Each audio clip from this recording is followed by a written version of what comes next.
sa lupa'y para akong inaalon at nalulunod sa batikos ng mundo, sa kung ano lamang ang kaya ko.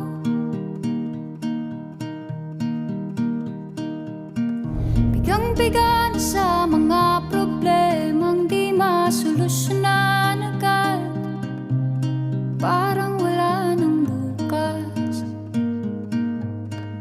Pwede bang umiwas? Hinahanap ang sarili, ngunit di nakakayanan sa ligaw na dinadaanan ko. Saan na to patungo? Saan ako patungo? Dahan-dahan